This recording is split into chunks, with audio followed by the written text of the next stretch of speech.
up, y'all? It's your boy Dollar, aka Caesar, with another Top Dollar production.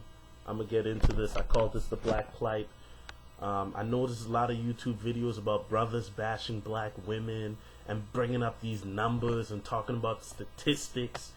And I decided, you know what? Let me be the unbiased researcher that I am. Let me get on my high school, college grind that I will used to be on, and let me find out what's really real. If these cats are bringing up facts, or if they just talking out their ass.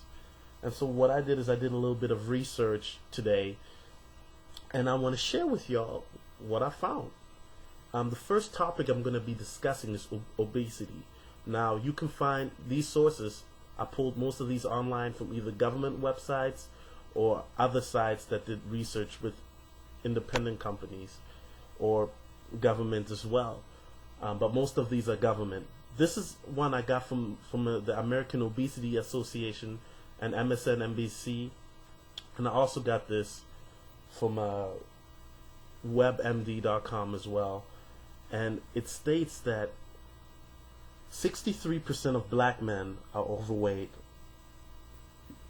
while 50% of black women are obese, and 78% are overweight. Now, yes, black women are overweight, but black men are as well. This is something that is ailing the black community. So to say it's just black women is false. It's black men as well. It's a two-way street. What is the solution to a problem? Simple. Proper nutrition and exercise.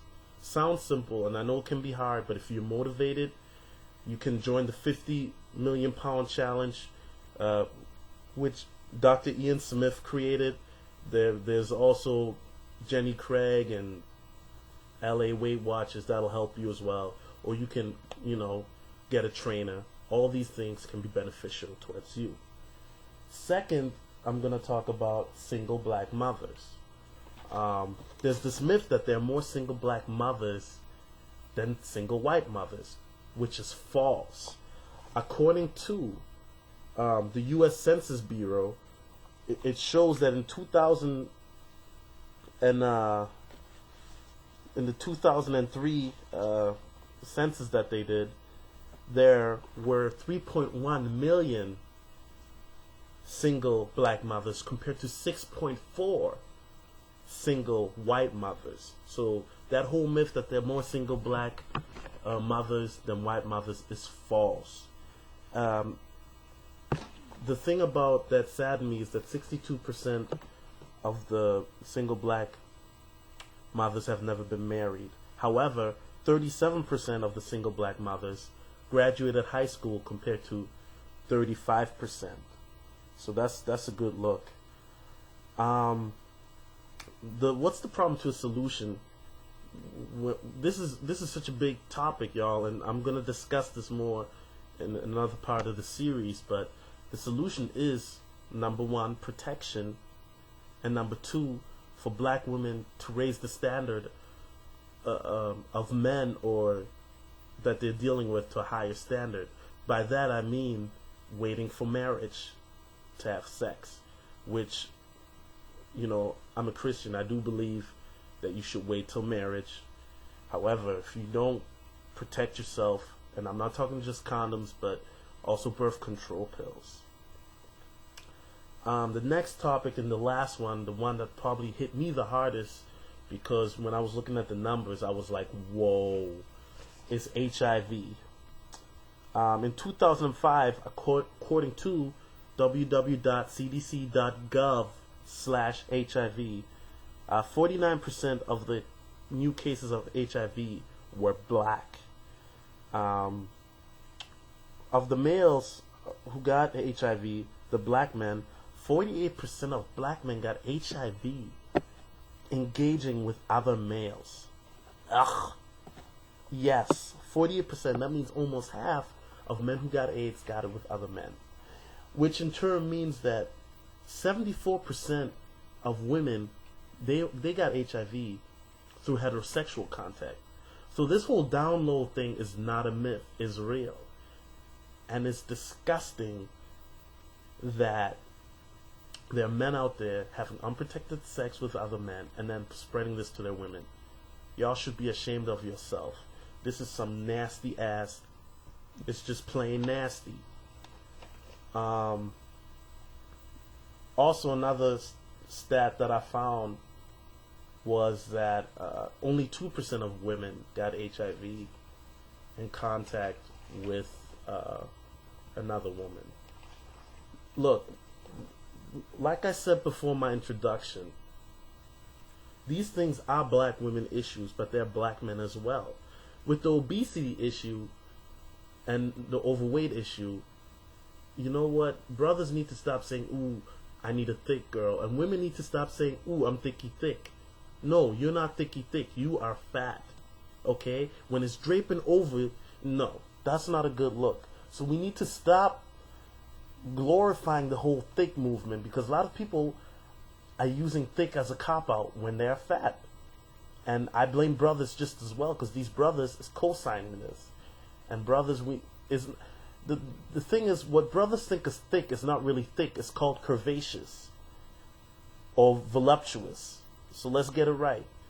And these women are abusing the word thick. So let's get it right. When it comes to the single mother issue, that one is so deep that it deserves a YouTube on its own. But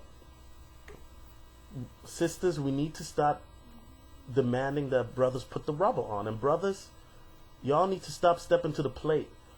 Why? How you gonna be a man and lay with a woman, but you ain't gonna take care of your seed? You know what I'm saying? Another topic that I wanted to address was, and I forgot actually almost, that there are more men in college.